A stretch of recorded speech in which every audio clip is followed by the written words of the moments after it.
Yo kawan-kawanku, gimana kabarnya, sehat? Nah, baik, di sini saya akan memperkenalkan diri terlebih dahulu. Perkenalkan, nama saya Ardiansa dengan NIM 2283230025. Saya dari jurusan Pendidikan Vokasional Teknik Elektro, Universitas Sultan Ageng Tirtayasa, Fakultas Keguruan dan Ilmu Pendidikan. Nah, yang di mana sebelum itu yang terhormat kepada Bapak Muhammad Fathurrohman, S.Pd, selaku dosen pengampu mata kuliah Pendidikan Teknologi Vokasional Teknik Elektro. Nah, baik, di sini saya akan menjelaskan sedikit tentang beberapa penjelasan dari Green Tvet.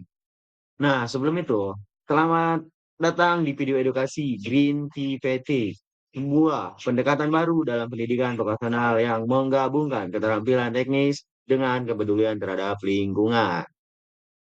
Nah, sebelum saya lanjut, saya akan menjelaskan di sini apa itu Green TVT. Nah, Green TVT itu atau Technical and Vocational Education and Training yang ramah lingkungan, yaitu sebuah sistem pendidikan vokasional yang bertujuan membekali siswa dengan green skill, keterampilan untuk bekerja dan berinovasi di sektor industri yang berkelanjutan. Nah, Green TVT ini tidak hanya berfokus pada penguasaan teknologi, tapi juga pada pemahaman dampak lingkungan, efisiensi energi, pengolahan limbah, serta praktik kerja yang bertanggung jawab terhadap lingkungan. Nah, mengapa sih Green TVT ini penting? Nah, mengapa penting? Karena dunia kerja saat ini berubah sangat pesat. Banyak industri mulai beralih ke proses yang lebih hijau dan efisien.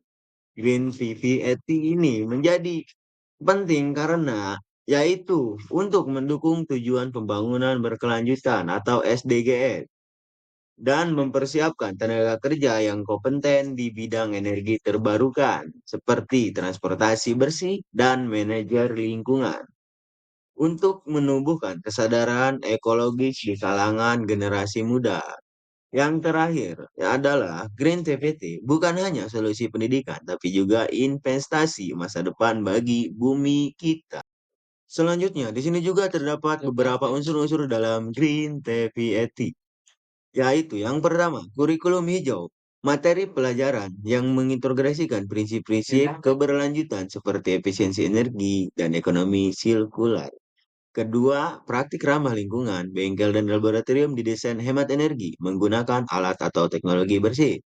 Poin ketiga, kemitraan dengan industri hijau. Sekolah berkembang sama dengan perusahaan yang menerapkan sistem produksi berkelanjutan. Poin keempat, yang di mana pelatihan guru pendidikan dibekali pelatihan green skill dan pedagogi untuk mengajar secara kontekstual.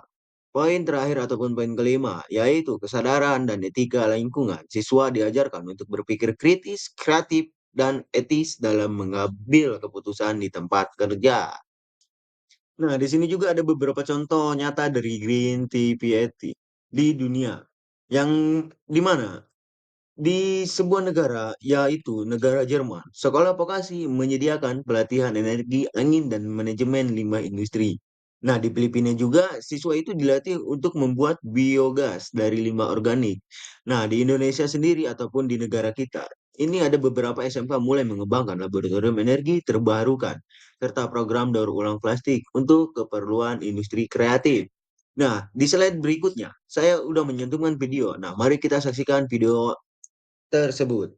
Mari kita saksikan dan menonton. Initiative atau prakarsa infrastruktur hijau senilai 2,5 miliar euro atau setara dengan 37 triliun rupiah.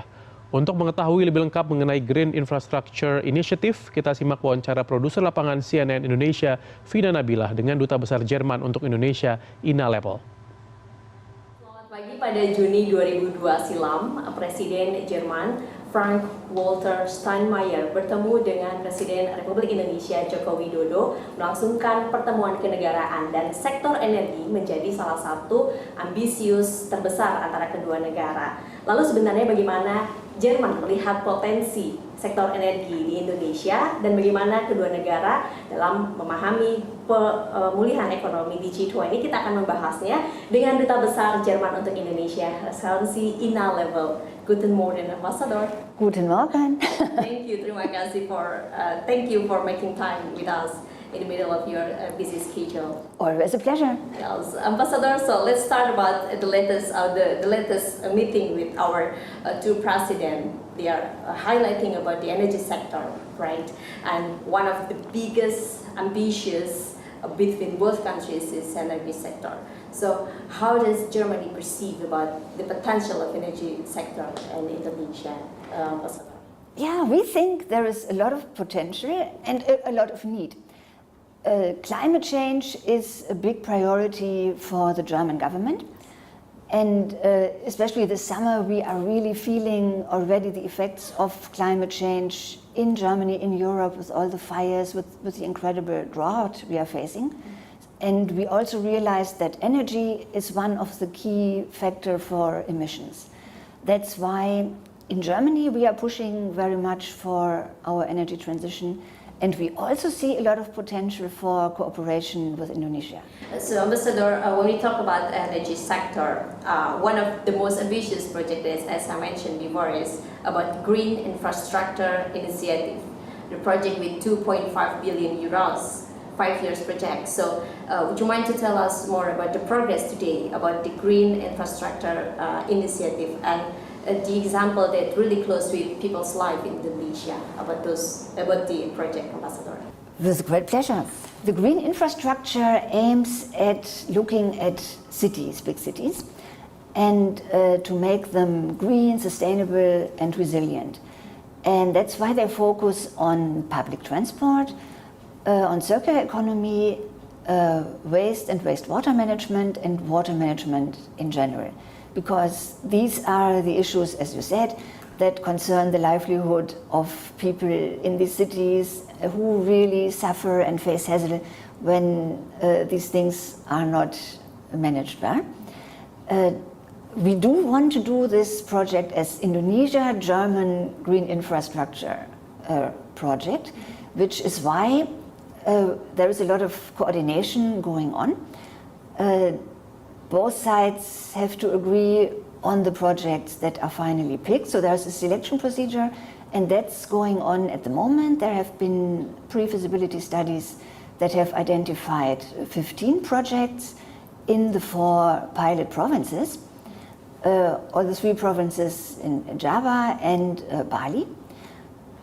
So those will be examined further to see if they can really be implemented. So, Ambassador, when we talk about a green infrastructure initiative, also we are struggling. We are trying to recover the economy, right, under the COVID-19. So this year, Indonesia is hosting the G20 presidency. By the theme "Recover Together, Recover Stronger." So, energy sector is one of the sector that will contribute on economic recovery. So, how does Germany perceive about our team in Indonesia G20 presidency? Well, I think with this motto "Recover Together, Recover Stronger," Indonesia is really spot on. And also with the areas that Indonesia has identified for the presidency: digital transformation, global health architecture, and energy transition. Those are the issues that practically every country is facing, the challenges everybody is facing, is struggling with. And I think all these challenges also require change processes in all the countries. And of course, change processes can be more successfully managed if they are managed together, as the motto says. So I think that's really spot on and delivers a lot of value added. Of course, we also have to be realistic when it comes to cooperation. When it comes to cooperation with Russia, because after the war of invasion Russia is doing in Ukraine, there can also be no business as usual, including in multilateral fora like this. So how do you see so far about the contribution of energy sector in economic recovery when we back to our first question and also we refer to our team in Indonesia G20 presidency, Ambassador? Yeah, I think there has to be both. In the G20, countries have to agree on certain, for instance, ambitions and targets, because G20 countries are responsible for 80% of carbon emissions. So this is obviously the set of countries to look at when we want to make a global impact. And at the same time, every country has to make their contributions in their own sphere of responsibility where they can.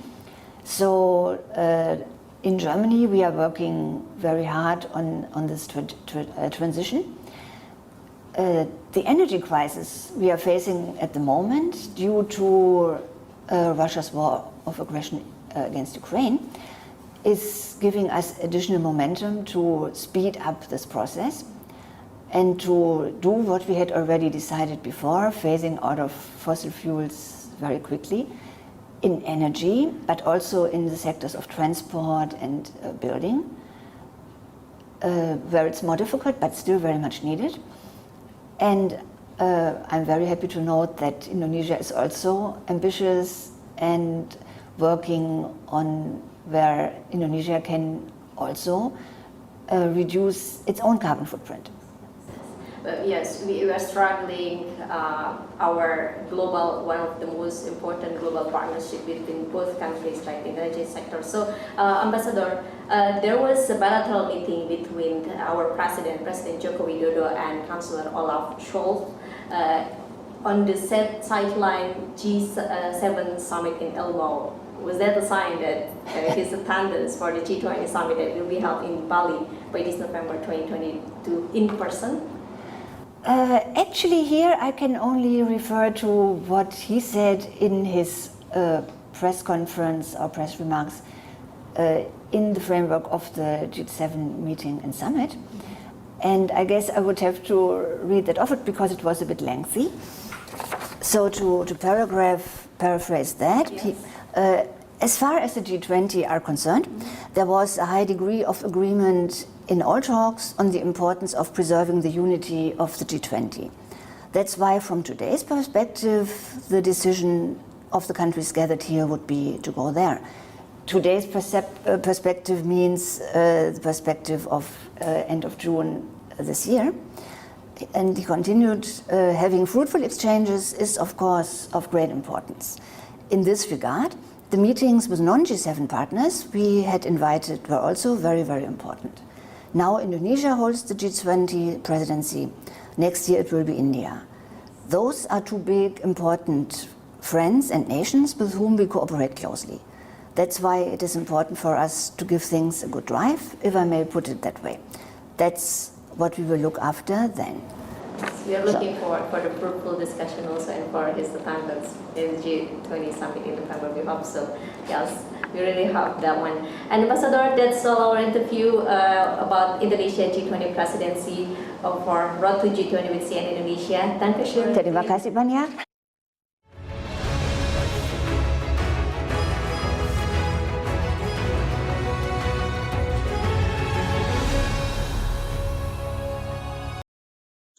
Nah, selanjutnya setelah kalian ataupun kawan-kawan ataupun penonton setia yang udah menyaksikan video di slide yang tadi.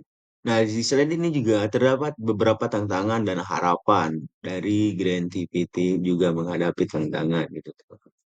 Sebenarnya tantangan dari TVT ini yaitu keterbatasan fasilitas dan pendanaan dan belum semua guru memiliki kompetensi grand skill. Nah, kurangnya kemitraan dengan industri hijau di daerah tertentu. Nah, meskipun begitu, harapan tetap besar dengan dukungan pemerintah, dunia usaha, dan lembaga pendidikan. Green TPT dapat berkembang dan menjadikan kekuatan utama dalam mencetak generasi emas berwawasan lingkungan. Oke, kawan-kawanku, terima kasih udah sedia mau menonton video edukasi tentang Green TVT ini. Nah, baik, terima kasih. Assalamualaikum warahmatullahi wabarakatuh. Thank you. Next to video, kawan-kawanku atau penonton setia. Jangan lupa like, comment, and subscribe. Oke, kawan-kawanku, terima kasih udah sedia mau menonton video edukasi tentang Green TVT ini.